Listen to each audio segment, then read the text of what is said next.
apa yang terjadi pada masyarakat kita sekarang? Kesadaran umat manusia terhadap ilmu pengetahuan dan teknologi masih belum menandakan tanda-tanda yang development. Malah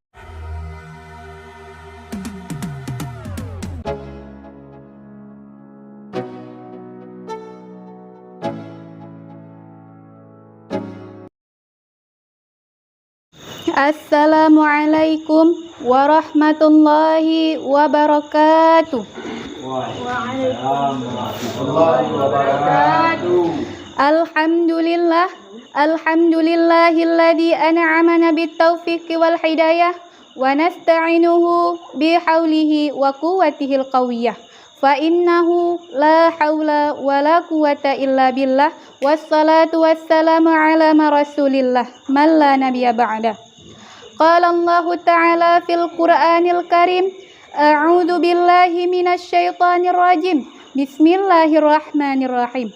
Yarfa'illahu alladhina amanu minkum walladhina utul ilma darajat wallahu bima ta'maluna khabir. Sadaqallahul azim, sadaqallahul azim. Dan tak lupa pula penghormatan saya kepada Abi selaku pucuk pimpinan Dayah Sirajul Huda beserta keluarga, dan juga kepada gure-gure, baik gure malam maupun gure uro. Dan lam yaitu kepada seluruh santriwan dan santriwati yang telah menuntut ilmu di tempat yang kita cintai ini. Baiklah, untuk mempersingkatkan waktu, langsung saja ke pokok pembahasan kita pada malam ini, yaitu sengsara di balik kebodohan. Kaum muslimin muslimat yang dirahmati Allah, kebodohan merupakan penyakit yang amat berbahaya bagi manusia. Apabila kita telah dibaluti dengan kebodohan, maka kita hanya akan dijadikan sebagai budak-budak yang tak berdaya, dan kita hanya akan dijadikan sebagai kambing hitam, dan kita hanya akan dijadikan sebagai bola yang dipermainkan.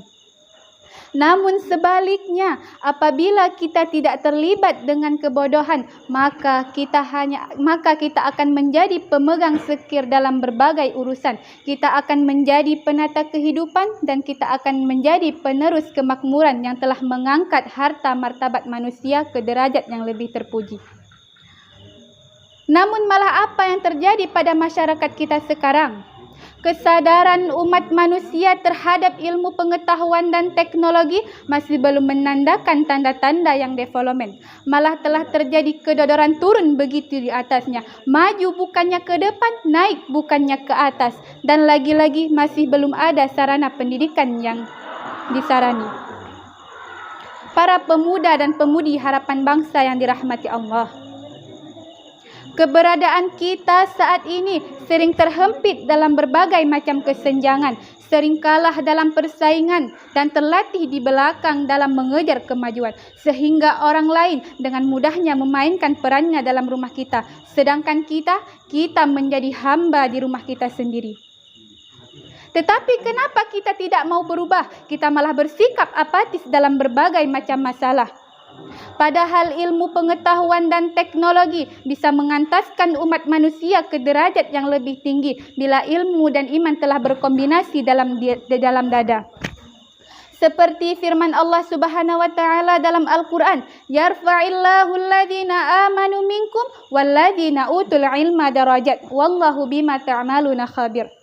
Yang artinya niscaya Allah akan mengangkat derajat orang-orang yang beriman di antara kamu dan orang-orang yang berilmu. Sesungguhnya Allah Maha mengetahui apa yang kamu kerjakan. Maka dari itu, naiklah martabat manusia ke derajat yang lebih tinggi bila ilmu dan iman telah berkombinasi dalam dada, siap menyosong dan bersaing dengan kemajuan zaman, bebas dari lingkungan, dan terciptanya kehidupan yang harmonis dan dinamis sepanjang masa, hingga lahirlah bangsa yang dihormati, dihargai, dan disegani. Kaum muslimin muslimat yang dirahmati Allah, adapun kesimpulan yang dapat saya ambil dari pidato singkat saya pada malam ini, yaitu kebodohan merupakan penyakit yang dapat membinasakan, sedangkan ilmu pengetahuan adalah penyosong dalam kemakmuran. Maka dari itu, marilah kita pemuda-pemudi harapan bangsa dan agama, marilah sama-sama kita